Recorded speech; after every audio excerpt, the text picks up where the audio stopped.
Welcome to Your Story Doesn't End Here, the mental health podcast for military and veterans.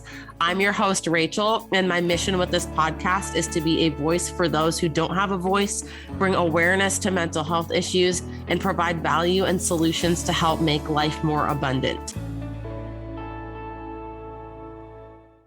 Thanks for coming back for another episode of Your Story Doesn't End Here. Today, I am interviewing my dear friend, Sammi. I have known her for goodness, since what? I think like 2012, 2013. It's been a while. Yeah.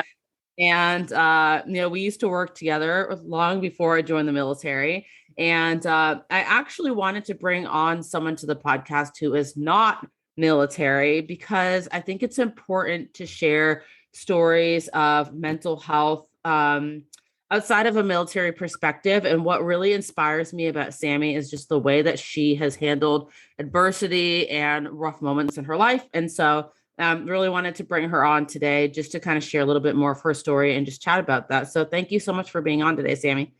Thank you so much for having me. I'm so excited.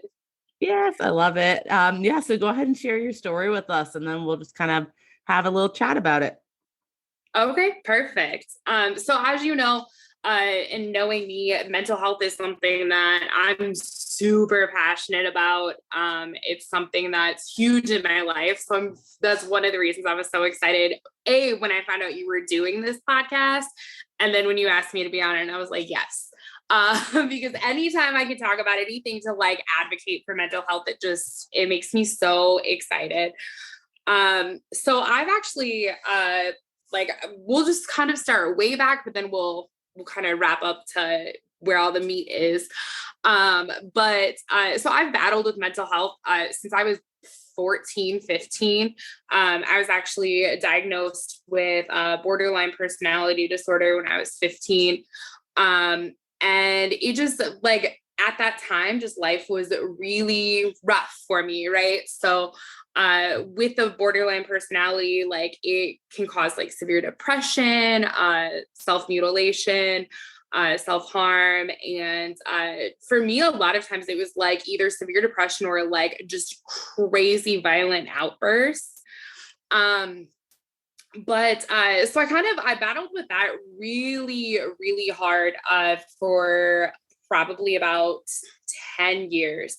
And kind of got everything under control. I did a couple of stays like in the mental health hospital, which I am all for. Like, if you need to just tap out of life for a little bit and like get your head on straight, like absolutely do not ever be ashamed of like checking yourself in for some help, because the number of times that has saved me is beyond, like, it just mind blowing to me.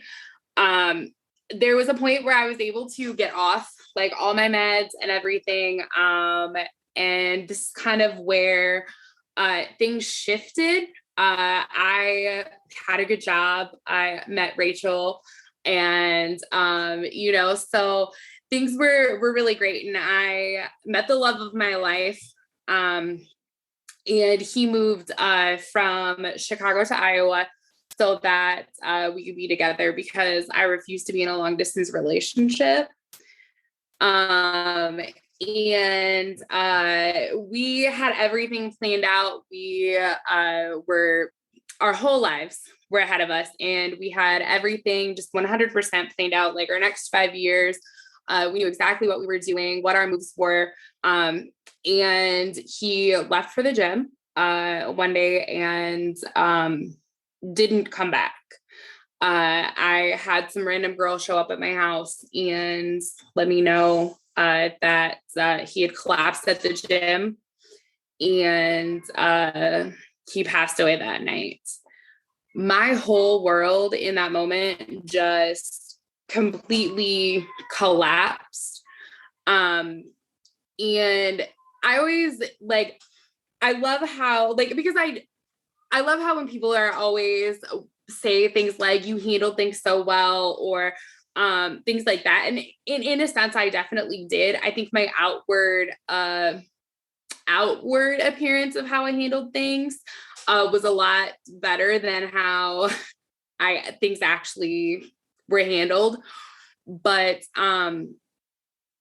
it really, really rocked my world and put me into like some of the worst depression that I've ever been in my entire life. I gave up. I spent the next like 2.5 years basically just making the most reckless decisions, drinking myself into an abyss because it didn't matter. Like the way that I was perceiving life at that time was that like it could just be taken away at any moment. So I thought that I was like living in the moment, by just never like planning anything and just like letting myself just whatever, like didn't care. But I wasn't, I was just throwing everything away. But I had a really big sign that came to me after he passed. And like I held on to that. And eventually, like I just got to the point where I was like, I can't keep living this way. And really did some deep work to get myself on a different path. For me, it was kind of finding like spirituality, finding source. And I think whether, whatever deity you associate that with, if it's the universe, if it's, Christian God or Allah or anything like that, I think that the energetic connection is very similar, and that's kind of what helped me really work on fixing, myself and getting my mindset to a point where I'm in control of it and I'm in control of my life. I think that there's a lot of people, military and civilian, who can really relate to what you went through. One thing that I really wanted to kind of unpack is you said that one of your coping mechanisms was drinking. And I hear this from so many people all the time. And I've seen it personally. Maybe people don't always recognize that drinking is a coping mechanism. And I think alcohol has become so normalized in our society today that maybe people don't recognize the warning signs. So when you were drinking, is it something that you were doing like in a social environment, or was it something that you were doing at home alone? Both. It didn't like it for the most part. Like there were periods, so like right after he passed, I drank a lot like at home alone because I didn't want to go out. But then I hit a point where all I wanted to do was be out and be around people. So I did like kind of justify it that like, oh, well, I'm going out. But also, at that time, like I was showing up to work on, Saturday mornings, still drunk. And that's not okay. And like, I didn't realize how much of a problem it was until probably this last year and a half. Like I've always been a drinker. Like I remember my mom brought up to me when I was like 20, 21. She's like, I think you have a drinking problem. And I was like, I don't drink any more than any other 20, 21-year-old.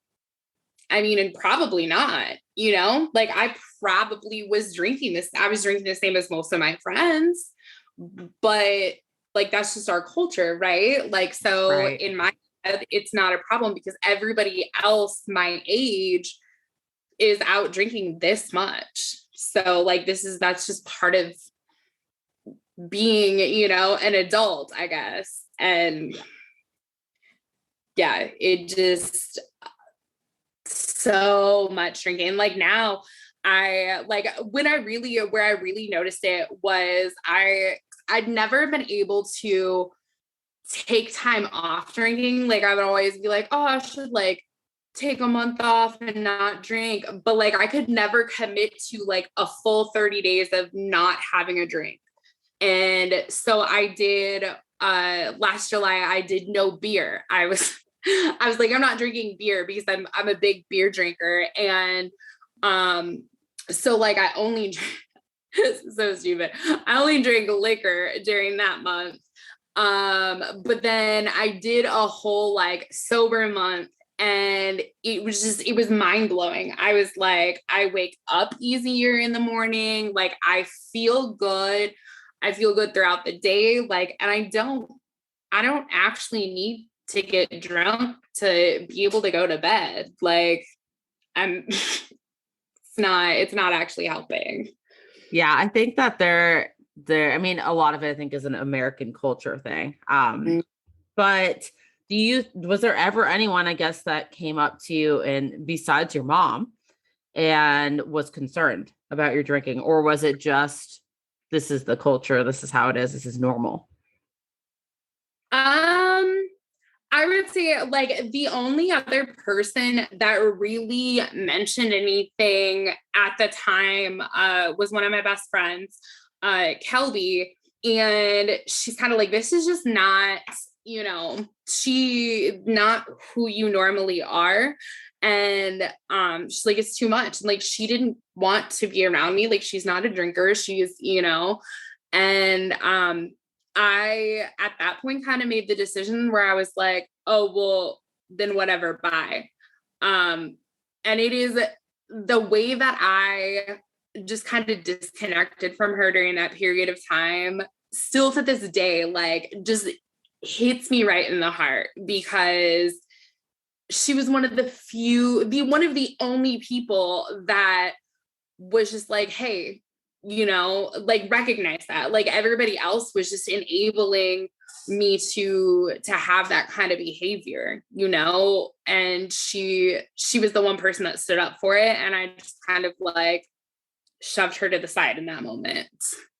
Yeah. I mean, it's not an easy position to be in, especially as like, a friend that is concerned. And so, yeah, I can't imagine for her it was easy, but I can't imagine for you it was easy too. But I think that this is so important to talk about these coping mechanisms that people have when it comes to mental health and traumas and trauma responses, because often we see these red flags and they're just normalized, the wine mom culture and the drinking, excessively as younger, teenagers and adults who are like put on their own for the first time. And yeah, I mean, it's just, I think, alcohol is definitely a huge red flag.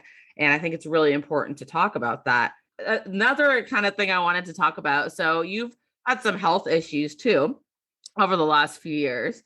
And I think one of the things too that just like, maybe it's just social media and maybe like you're like really dealing with your own struggles behind the scenes. I don't know, but the way that you've handled your health struggles, and maybe you want to elaborate a little more on, exactly what you've gone through with that. But I constantly just see you, on days where you're really, really struggling with your health, just with a smile on your face. And I guess, once you kind of share a little bit more about what everything is, what you've gone through, I would love to just hear more about what kind of got you to that point where you are able to do that, because a lot of people can't.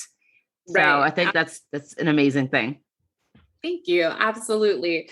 So the same year that I lost Gafar, about 6 months before he passed, I was diagnosed with a condition called Chiari malformation.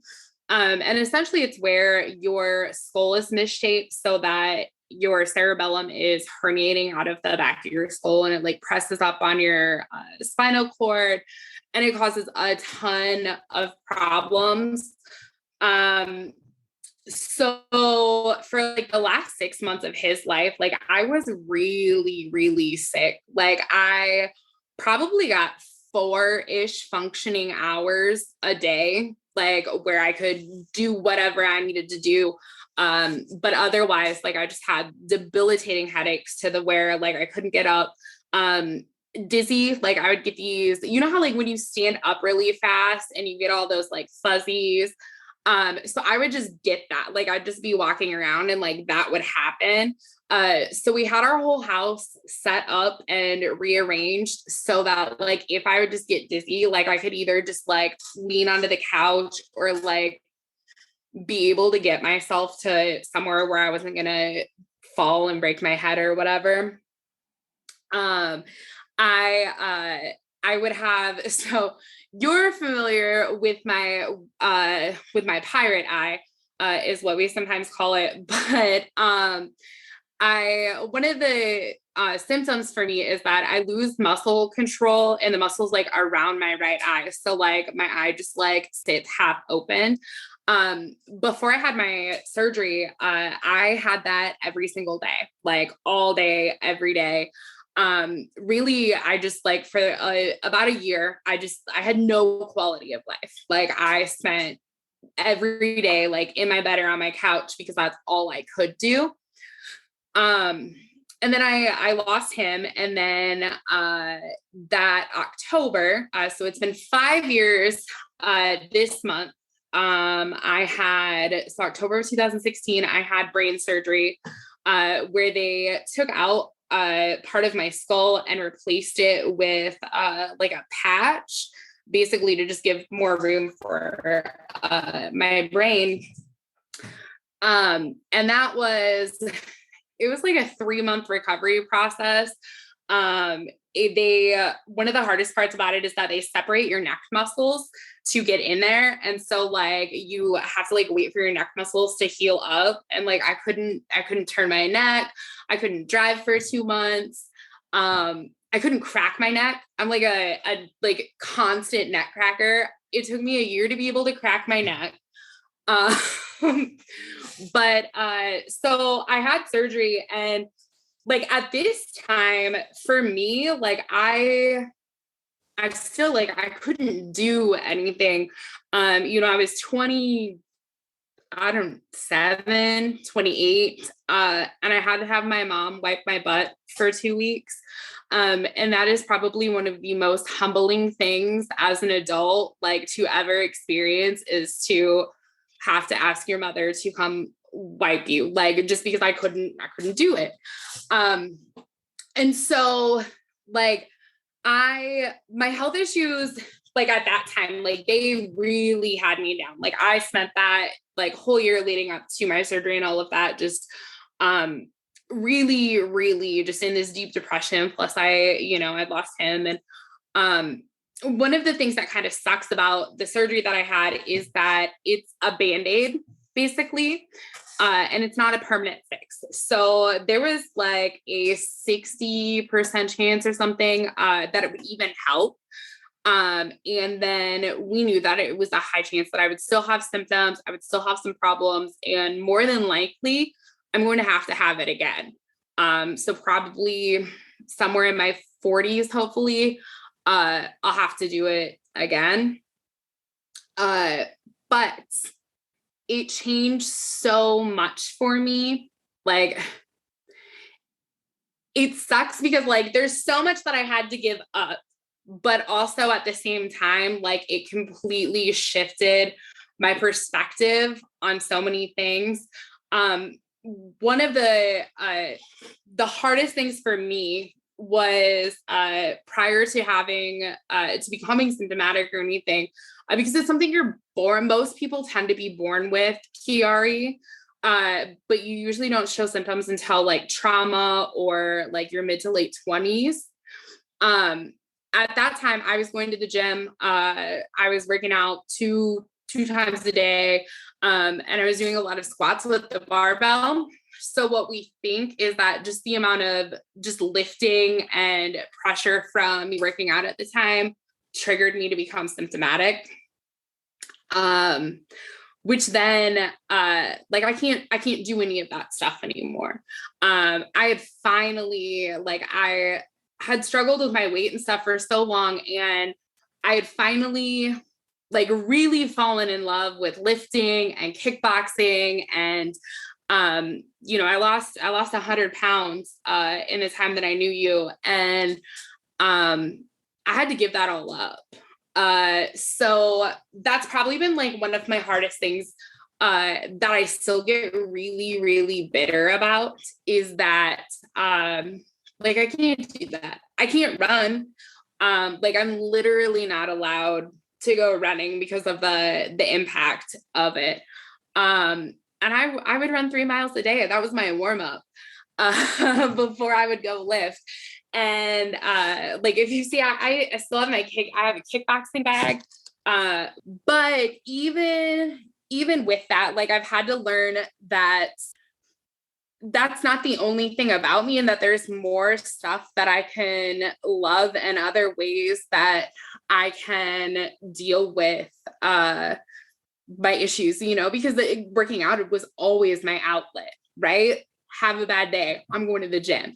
I need to be motivated to say I'm going to go to the gym first. I struggled for a long time about like not being like, if I had a bad day, like, what do I do?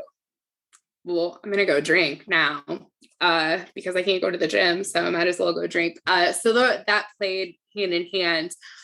But then I just kind of like, I got to a point where I realized that I have so much to be thankful for. Like as much as it sucks that I had to give those things up, like I found other things that I love, like crystals and making jewelry and, things that I can do without exerting myself physically.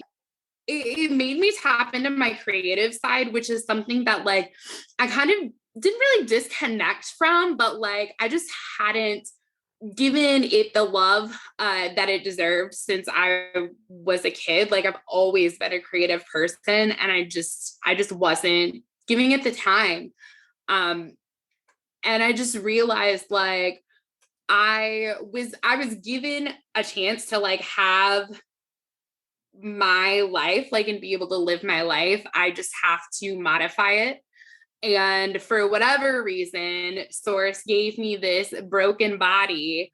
But there's some sort of reasoning behind it. Like, I don't know what it is. One of the biggest like quotes that's changed my life has been to remember that life happens for you and not to you. Because when we get in the mindset of like life is happening to us, it's so easy to like go into that victim mindset. Like, oh, why is this happening to me? Why is this happening to me? And this is just all, but when it's for you, it just kind of puts that perspective on it. Like it's happening for a reason. I'm supposed to learn something from this, like nothing is at random. Everything happens for a reason and for us. So I just try to look at it that way, and just kind of when I have my bad days, which as much as I want to complain about how often like I'll still lose muscle control in my eye, or how often like I have to just tap out for the day because of my headache, it's only about once or twice a month, compared to every single day. So I have to be grateful for that, So when my eye loses muscle control, I put on my little eye patch so I can work, and I walk around my office and pretend that I'm a pirate for the day. Because if I'm not laughing at it, I'm gonna, like I have to make it fun. So do people ever get uncomfortable from you making light of a bad situation? I wouldn't say necessarily about that. I think sometimes people with chronic illness, especially, and having like an illness that like people can't really see, right? You can see when I lose my muscle control, but 99% of the time, like you don't see my symptoms.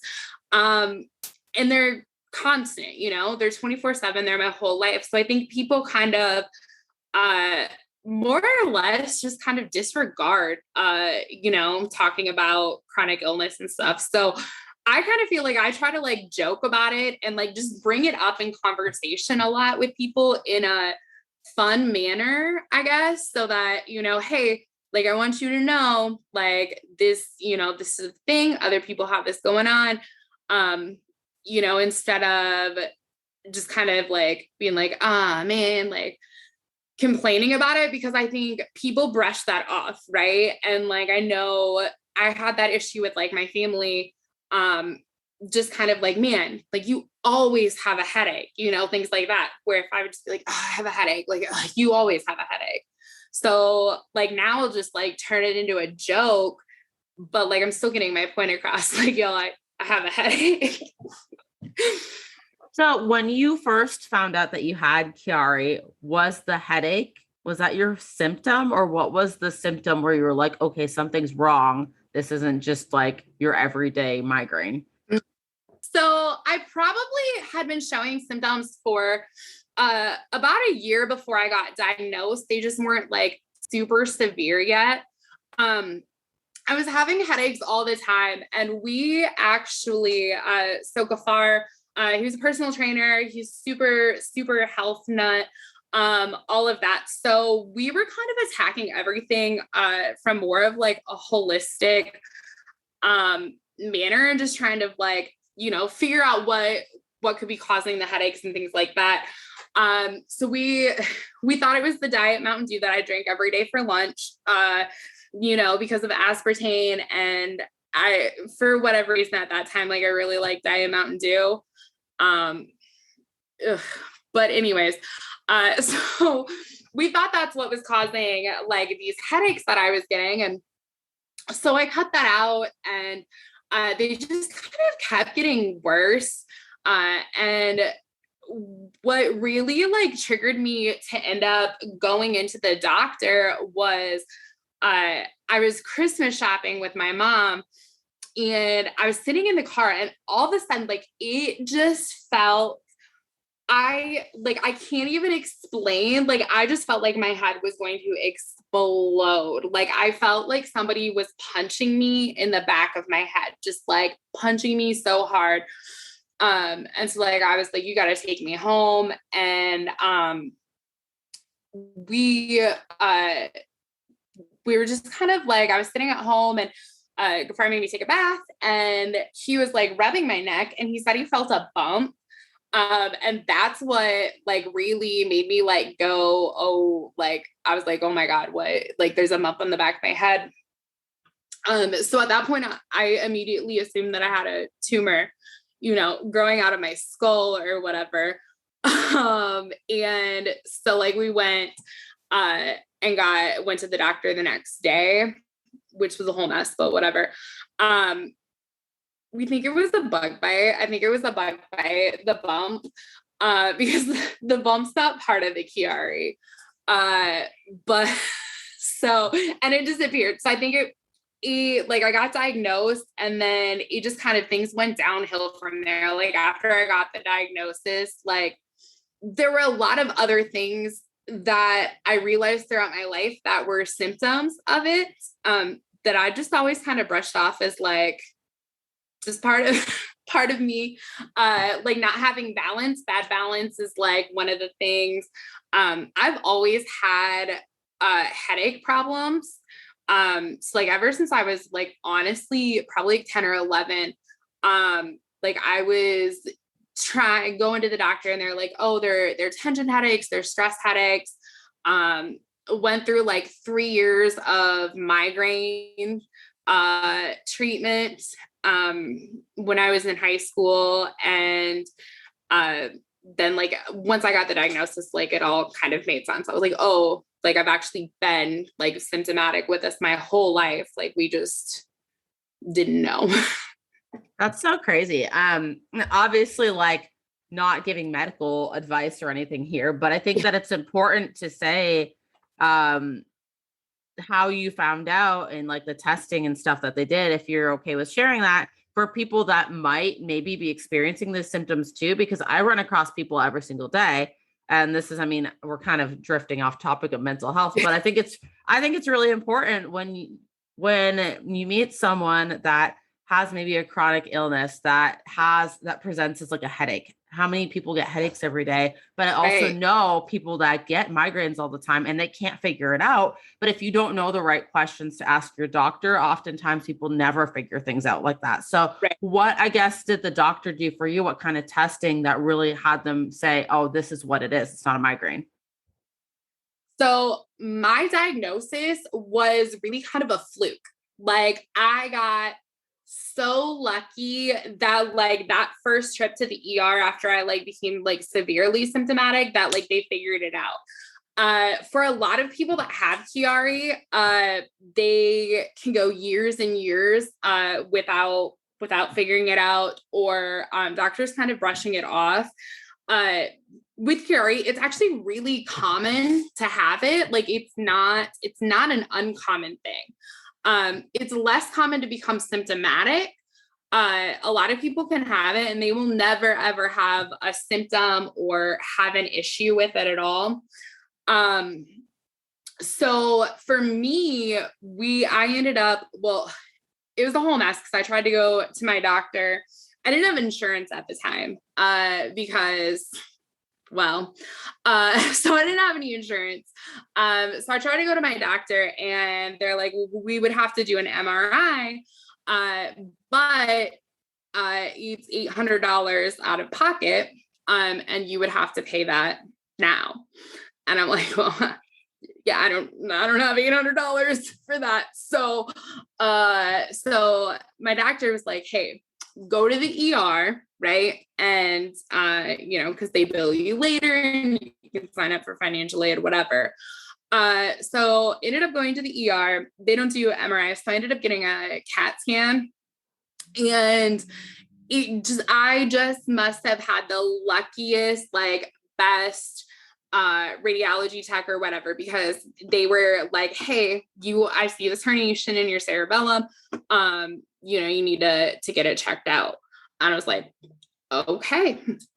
So it just kind of, and most of the time it doesn't get caught on a CAT scan, anything like that. But, so from there, I went to a neurologist and they could do the MRI and all of that. One of the hard things with Chiari is it's not super commonly, it's not a condition that they go into deeply in medical school. So most of the time they it's one page of their textbook.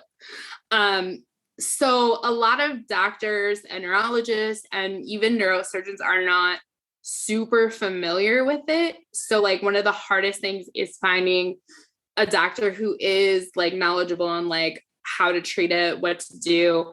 Because even though I had my diagnosis, I still went through 6 months of migraine medications to see if they worked, which is absolutely crazy to me because the root cause of a migraine and the cause of the pain from Chiari are completely different. So I don't know how that's going to work. I was put on Topamax.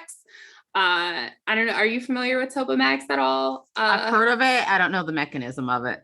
Yeah. So it's a migraine medication. But it has some crazy side effects. It put me into the deepest, darkest depression that I've honestly ever been in my entire life. To the point where Gafar had to call the doctor and was like, she's not taking this anymore. I wouldn't get out of, I couldn't get out of bed. It was terrible. And it wasn't working because it's a migraine medication. So it was dumb that I was put on it anyways, but whatever. But I went through, once I found out that I needed surgery, I still went through 2 or 3 different neurosurgeons before I found the one that I was comfortable with. And that's the biggest thing that I can say is if you ever feel your care provider is not listening to you, if they're not understanding your condition, if you just in general just don't feel comfortable with the way that they're approaching it, do not hesitate to find a different doctor. The first neurosurgeon that I saw, she basically was like, I don't think any of this is being caused by your Chiari, but I'll do this surgery if you want. Do you think I'm coming to you because I just really want this surgery? I just really want brain surgery today. No? I just thought it sounded fun. And whatever. And she would argue with me because she was like, well, I just think it's weird that you're 27 or whatever. And you're just now showing symptoms of it, because you're born with it. And I'm like, yeah, but if you like, I don't mean to be like a Google doctor, but I was like, that's like the third line of Google. And I was like, and I didn't just like sit on Google. Like I've done some actual research and, like I've got actual textbooks written by doctors on this condition. Like I know my condition.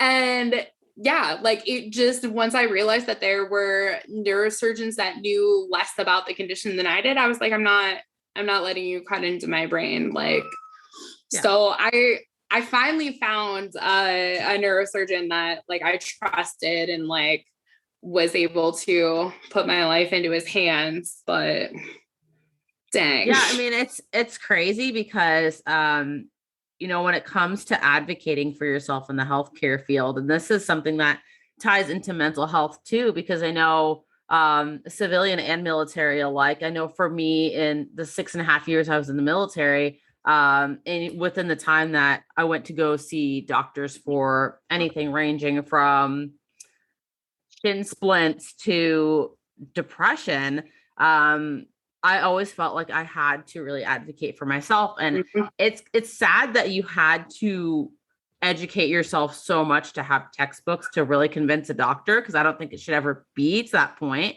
Right. But yeah, I mean, I know that so many people experience just like going to a doctor saying, hey, I think this is a problem, and a doctor downplaying it.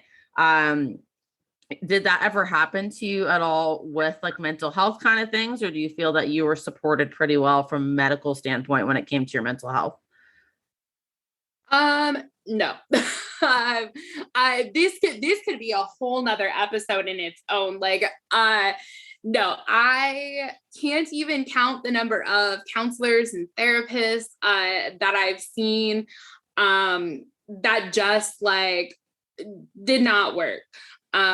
Or I had a doctor that I saw when I was in like my 20s. So I was diagnosed with borderline personality disorder when I was 15. I'm pretty textbook like on it, have been my whole life. And I went to this doctor when I was like 20 something, and we were talking about it, and they're like, well, I don't think you have that. And I was like, well, excuse me. And they're like, well, honestly, like borderline personality it's just like a blanket term that doctors use just because, whatever, like I think you're just depressed, and just kind of like blew it off. And I was like, well, no, like, I mean, I've seen a lot of providers and they've all agreed on it. Like, you're the only one that's questioning that, but, okay. I had a therapist when I was in high school that compared everything in my life to like Star Trek episodes. Okay. So that right there. That was cool. Yeah, it's so hard, finding good mental health care.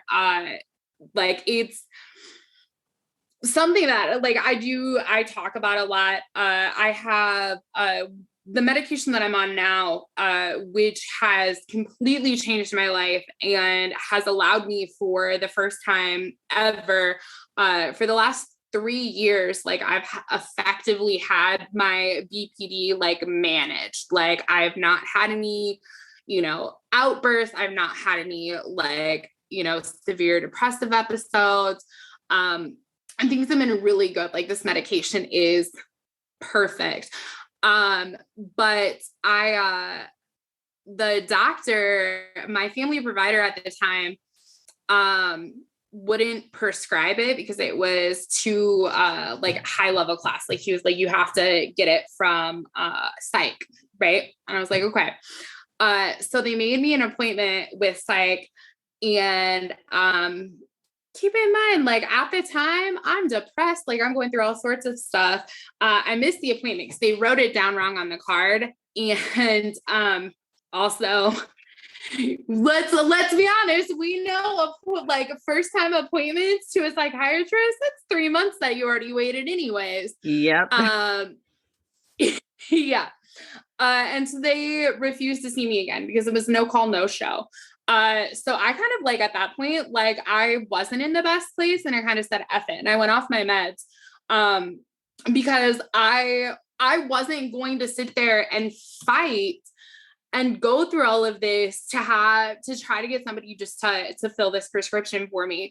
Like I didn't have the energy. I was fighting to keep myself like, alive and floating every day.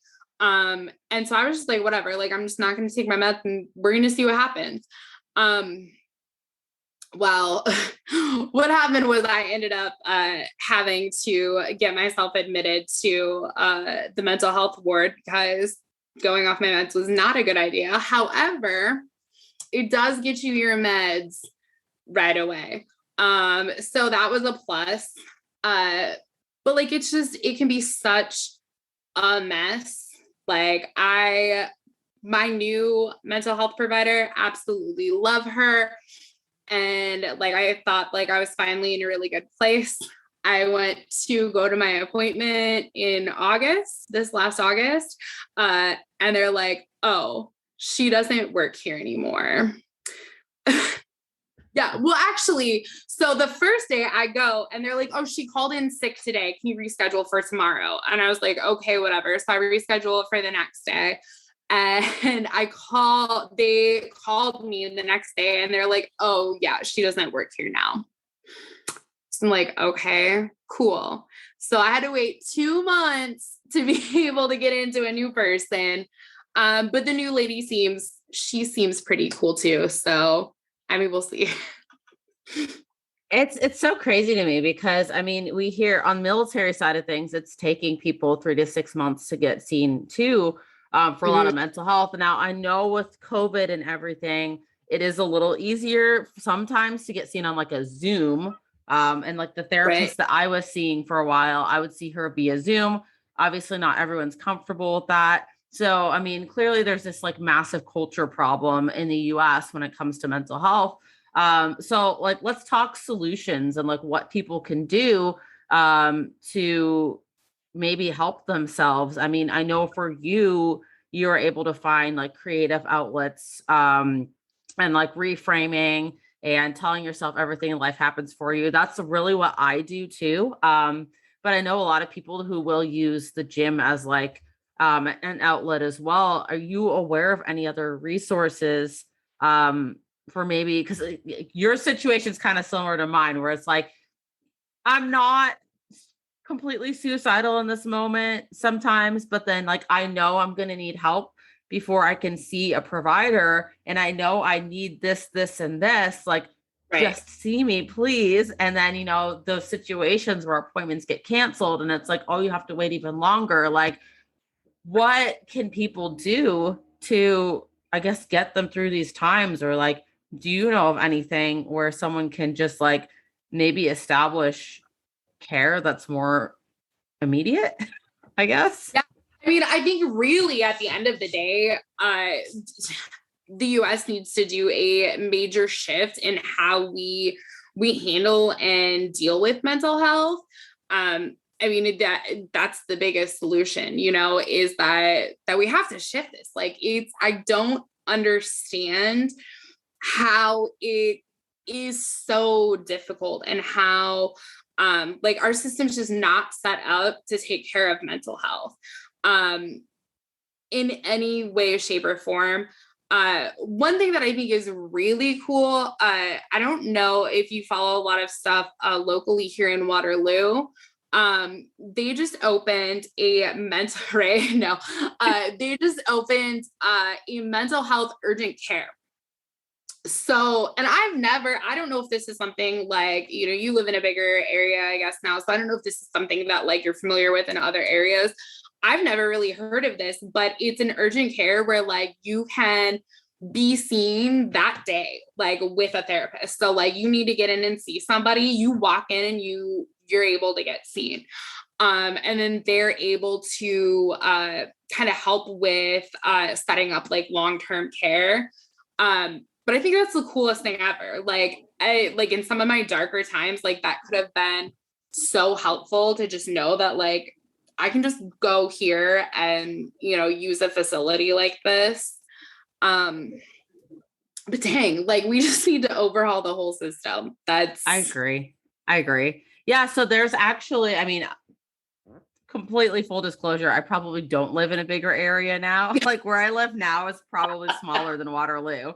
Okay. But but I have heard of an urgent care. And actually, when I started my petition to the Master Chief Petty Officer of the Navy, he informed me that down in San Diego, they had actually just opened up something similar to that on that naval base. But I think it kind of sounded like it was like experimental. But Yeah. it sounds like, I mean, from people that I've talked to, even on that aspect, that it's nice to have something.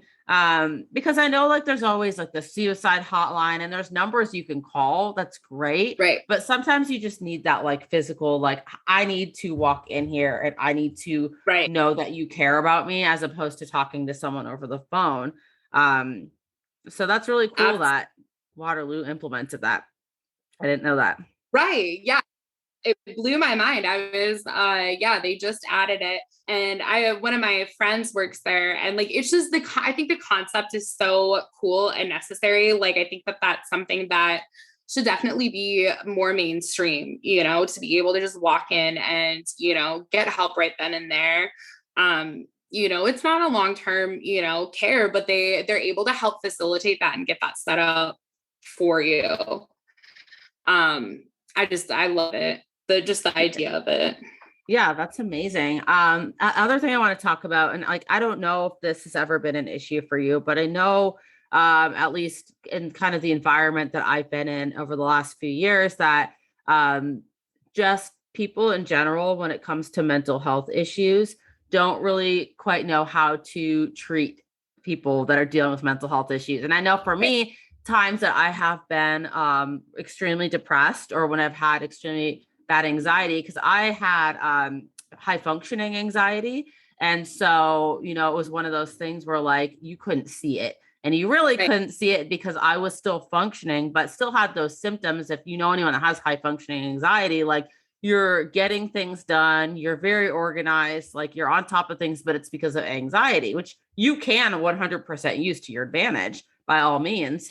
But what I noticed is that a lot of times if like I were to go to someone and say, hey, I am feeling a little more suicidal today, or I don't feel the greatest today, or maybe if you went to someone and said, hey, I have borderline personality disorder, like I'm having an episode today, like a lot of people are uncomfortable having those conversations. And so I kind of wanted to chat about, like changing the culture of the way that people treat people with mental health issues. Cause I know like things that would be helpful for me is not immediately freaking out and saying like, oh, we need to take you to like the psych ward or something.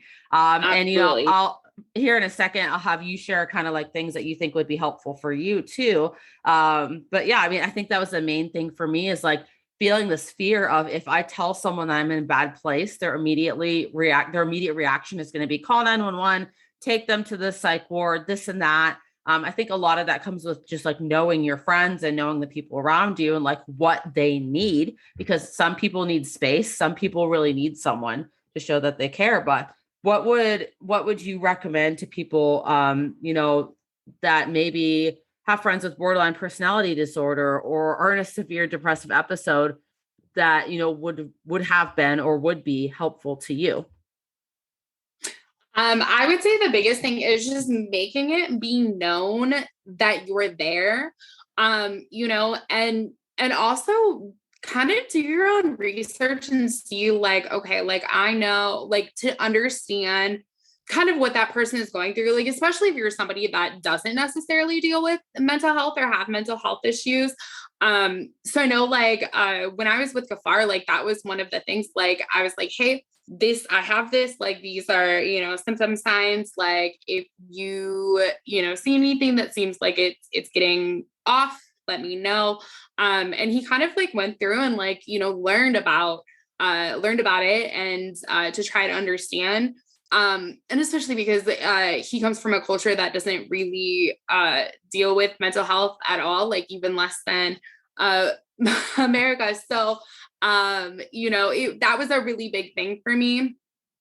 But I would just say like, just really like letting them know like, hey, I love you. I care about you. Like, what do you need? Do you need me to be here? I'll be here. Do you need me to let you have some space? I will do that. You know, and just like check-ins, like just the like daily like check-ins from your friends, you know, like, hey, I love you. That like can change so much, you know, like I have a couple of friends that just, if they know like something's off, they're just, hey, I love you, you know, hey, you're great. Just those little things that like, it really doesn't seem like it's a lot, but it really is. And like, so like my brother and I, we kind of have this system with each other. But my brother has really bad seasonal depression. And it's a lot deeper than that. He was abandoned by his biological mom when he was a kid. And so like a lot of times around the holidays and around December, like he goes into the deepest depression. Like, and if you know my brother like regularly, like he's normally just this happy person, but he will around this time of year just really dive deep, and he like completely closes himself off. And I know, right? Like, I know that this is a pattern. I know that we're going to go through this every year, and like vice versa. Like he's able to recognize, you know, like my mood changes and things like that. You know, and so like the way that I handle that with him is it's like a smothering and giving space method, because I know that he physically needs somebody to be around and like be told like in those moments, like, hey, I love you, you're doing good, you know, things like that. But he also needs a space because he's a very like just private person. So I just do pop in visits, give him a little, you know, smothering and love, check in on him, make sure that like he's in an okay place where I'm comfortable letting him be alone. You know, and then letting him be alone. There's definitely been times where I've done that little drop in and I'm like, hey buddy, I'm sorry. You're not going to be alone tonight. So we're having a slumber party and you're just going to have to deal with it. Like, I know you're probably going to be annoyed and you're going to be mad in this moment. But I'm not cool leaving you alone tonight.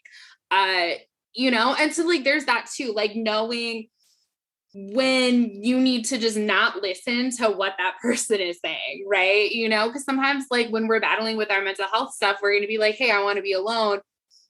But is that the best thing? Sometimes no. So sometimes it's okay to just be like, hey, guess what? We're having a slumber party, or I'm hanging out at your house for the day, and just forcing them to be with you. Because sometimes I look back in some of those moments, like I was so pissed in the moment. But I know how much that actually helped. Just like having that friend force themselves upon me for the day. Absolutely. I mean, it's funny because I remember that being so much more normalized when I was in high school. And then as I became an adult, like we kind of lose this sense of human connection as we become adults and we move to different places. And, you know, social media is a wonderful, wonderful tool for keeping in touch with friends. But at the same time, like a lot of times we see social media and we see someone living their best life and we're just like, oh, well, let me not have this conversation, or I commented or I liked their post, so it's okay. I think at kind of a deeper level here, just regardless of who's going through what, like, I mean, I challenge everyone that listens to this episode to just pick one person a week that you haven't talked to in a while and call them, text them, send them a personal message on social media. Like, I think that would just make the biggest difference in the world. Absolutely. And I think like it's also so important, like bringing up the social media and remembering that like we're only seeing bits and pieces on social media too. You know, so like, 'cause I know that like I've had people kind of come to me and they're like, man, I could have never handled the things that you did as well as you did, or like I just, wow, like you did so good. And I'm like, you only saw the social media part of how I handled that, right? Like, you know, most of the people that say that type of stuff, like they weren't there. Like, and I'm like, I did do okay, I guess.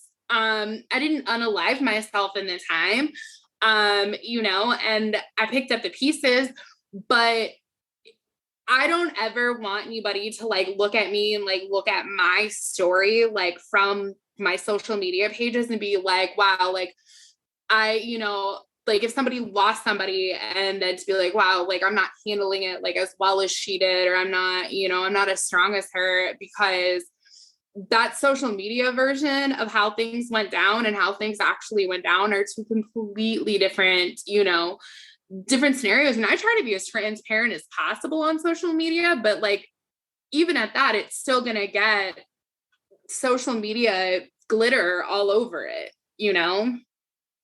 Don't ever think that that's how somebody is actually,